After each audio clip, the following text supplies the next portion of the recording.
Hey, what's up guys? Adam here with my final review of the HP Veer 4G. The HP Veer 4G launched today on AT&T for a price point of $100 on contract, and this phone is HP's latest step into the smartphone arena after acquiring Palm earlier this year.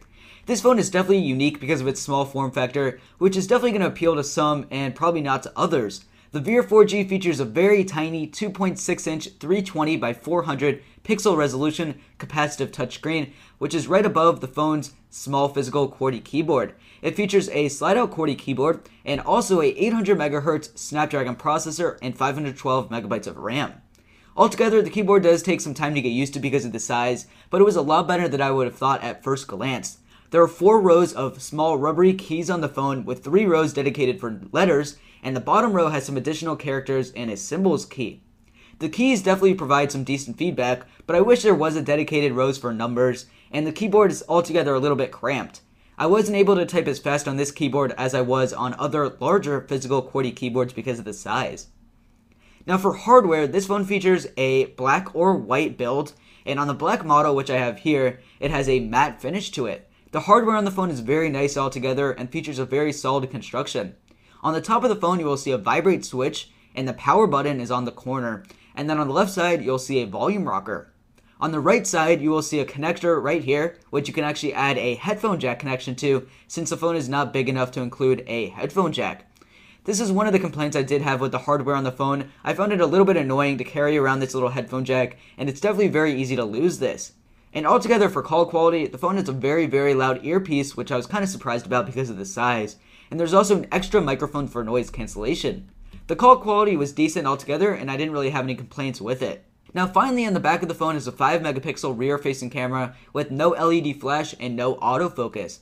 Altogether, the camera wasn't too good, to be honest. I wish there was an included LED flash for night pictures, and the pictures were pretty grainy and average for a phone. The video quality was very similar, and there's no high definition video capture on the Veer. Now next up is the battery life. There's a non-removable 910 mAh battery this phone, and this is clocked in for about 5 hours of talk time according to HP. Altogether in my testings, the battery life was decent. I've seen phones with worse battery life, and I've definitely seen phones with better battery life. If you conserve the battery, it probably should last you about the entire day, but you will definitely need to charge it nightly. Now next up is the software. This phone runs WebOS version 2.1, which is an operating system that I'm a big fan of on the Veer 4G. You guys can see WebOS 2.1 right here, and basically how this works is you have a main screen, and these little cards here are your multitasking applications. You can swipe through these and basically click on them to see your other applications, and you can also swipe on them up to clear them out of your multitasking. If you want to open up more applications on the Veer 4G, you can use this touch-sensitive area on the Veer 4G to open up the application tray. To get out of here, you can swipe upward as well, or swipe to the right to go back one page, and this works throughout the entire operating system. Now within the application menu on WebOS 2.1, you can scroll to the side to access more applications as well. And altogether with the operating system, WebOS was very smooth with the HP Veer 4G, even when you have over 30 programs multitasking at a time. Now next up is the web browser. The web browser is one of my favorite things about the HP Veer 4G. There's full Adobe Flash support within the browser, and the pinch to zoom was very smooth. And it was even smoother than iOS in my opinion while scrolling in.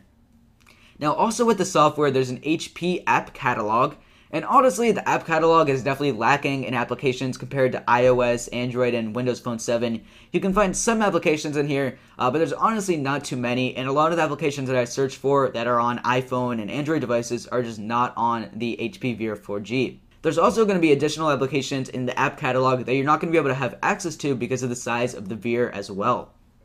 Now finally guys, this is a 4G phone on AT&T's HSPA Plus network, and for speeds, I've averaged about 2 megabits up and 1 megabit down in my test.